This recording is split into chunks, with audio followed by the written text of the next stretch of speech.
Good evening, and welcome to NNX, where we give you campus news faster than you can eat a bowl of mac and cheese. I'm Paris Francois. And I'm Jonas Blum. Let's dive right into tonight's stories. Starting off tonight, nearly 2 weeks after the Clark Street Beach shooting that left 1 dead and 2 injured, no one has been arrested. The Evanston Police Department's last public update on the shooting was on April 13th, 1 day after the shooting. On Monday, Evanston Police Commander Ryan Glue telling NNN that he has no additional updates to share at this time. The 2 suspects in the case fled initially on foot and then by car up Sheridan Road. Glue told NNN that police did not pursue the suspects that night because they were already gone by the time police arrived. But criminal justice professor David Carter says this is typical in homicide cases. You probably wouldn't chase them down, unless it was immediate. You know, if immediately they're right there, but if there's any kind of time frame, it's probably a waste of time.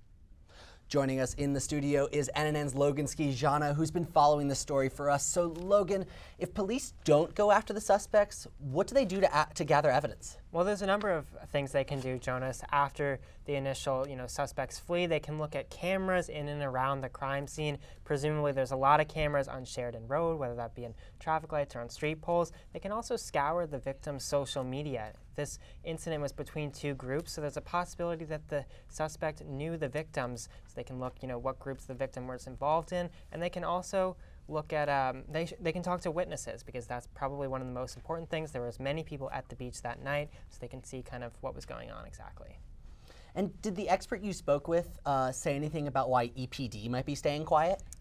Well, there's kind of 2 theories as to why EPD might be staying silent. The first one's pretty obvious. They don't really have any new information. They're still kind of working through leads. The other one is that they might not want to tip off the suspects. They might not want to say things to the public that the suspects also here know that they're kind of close to figuring out who this is, and then the suspects might flee and get out of the area. Excellent reporting, Logan. Thank you for coming on. NNN will continue to monitor this story for updates. This weekend, Evanston celebrated Earth Day. Across the city were events focused on raising awareness for environmentalism and opportunities to protect the place we call home. Dozens of Evanstonians were at the Ecology Center's Earth Day event, bringing together 19 local organizations focused on bettering the environment for its annual celebration. While the event featured family-friendly activities like bubbles and a book swap, there was also a focus on making strides towards environmental reform. And on the main Dempster Mile, some Evanston residents did their part to make the Earth a better place. Saturday morning, almost 100 volunteers cleaned up the community with a trash cleanup.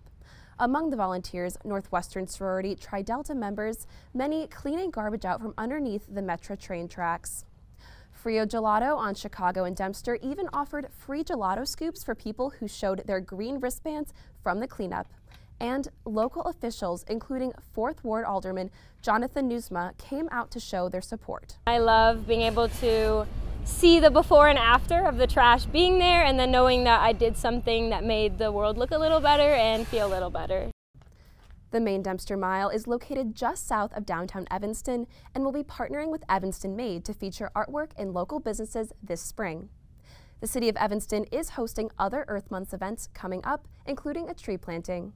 You can access more information by scanning the QR code below. And in celebrating the land our campus was built on, the Northwestern Native American and Indigenous Student Alliance, or NASA, hosted the 2nd annual Spring Powwow on Saturday.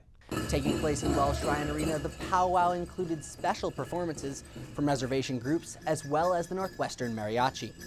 Vendors were also invited to sell their handmade jewelry, art, and clothing.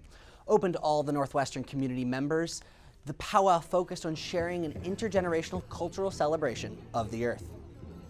We just want to take a special day to give thanks to our land and try and remind everybody here, especially like undergrad students that have the drive to push further initiatives, that our land should be protected. NASA is hoping to host more events like this in the future, seeking to further their initiative of creating a safe space for Native and Indigenous students on campus. As spring arrives, prom season is approaching high schoolers across the country. For students scrambling to find the perfect dress, the Evanston Women's Club is here to help. The organization hosted the Dreams Delivered Boutique, a spot for high school students to shop for prom dresses. But It's not your typical dress store. This boutique offers dresses, shoes, and jewelry at no cost. The items are donated to or purchased by the Evanston's Women's Club in hopes of removing barriers and enabling all students to attend their prom. Through this initiative, Dreams Delivered has outfitted more than 900 students over the past 15 years. When we see a student and the smile on the student's face when they've chosen their dress and their shoes and their jewelry, it's very rewarding. And now we have NNN's Sadie Frankel here in the studio to tell us a little bit more about the event. Thank you for joining us, Sadie. So what exactly is the vision behind the Dreams Delivered boutique? Thank you so much for having me. Essentially, it's an affordable way for students to be able to afford prom dresses and shoes and jewelry. They supply all of those for free for local students in high school who wanted to attend prom. Wow, that's amazing. And I heard you were at the event. How did that go?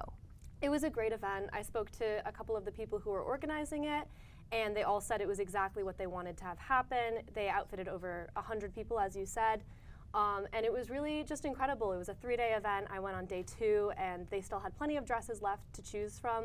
It was just really inspiring to see all those students who were able to attend prom. Yeah, that's wonderful. Thank you so much for joining us, Sadie. The boutique is now closed, but it will be ready to deliver for a new prom next spring. And on Wednesday of last week, students from Northwestern's Hillel handed out yellow daffodils to commemorate Yom HaShoah, or Holocaust Remembrance Day. The day also marking the 80th anniversary of when inhabitants of the Warsaw Ghetto resisted the efforts of German troops to deport them to concentration camps. In remembrance, Northwestern Hillel handed out yellow daffodils to students and community members at Norris. The idea coming from an alternative spring break trip to Poland, where students immerse themselves in community and service. It's on all of us, Jewish or not Jewish, to remember the Holocaust and remember the atrocities that happened. And it's not just Jews that could and should be wearing a yellow daffodil and expressing support.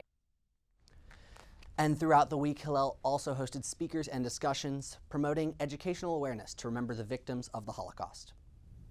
And while Evanston has plenty of restaurant options, one thing is missing: a classic Jewish deli. NNN's Max Rothfeder went to a new pop-up restaurant, cooking up a solution. Everyone likes bagels. Bagels are a classic within the Jewish deli scene. They're the kind of food Minch's co-owner and Evanston restaurateur Jack DeMar grew up eating. I grew up on the North Shore. My family's Jewish. I'm very used to eating kind of the lox and nosh spreads on the weekends. When DeMar's longtime friend Eric Kogan had an idea for a new pop-up restaurant, a deli was the perfect choice. We looked around and figured there isn't a really great place to eat this kind of food, so why don't we try to do it ourselves? They named the restaurant Minch's, a Yiddish phrase meaning a good person. We thought it would be a cute brand and kind of representative of who we are as people in the community that we want to create within the restaurant. And a menu featuring deli classics like freshly baked babka and bagels with lox. I got an avocado bagel on a sesame bagel. I'm very excited about it. After just 1 week, they have lines out the door and repeat customers. This is my second time coming here, getting the same thing, so I'm definitely a happy customer.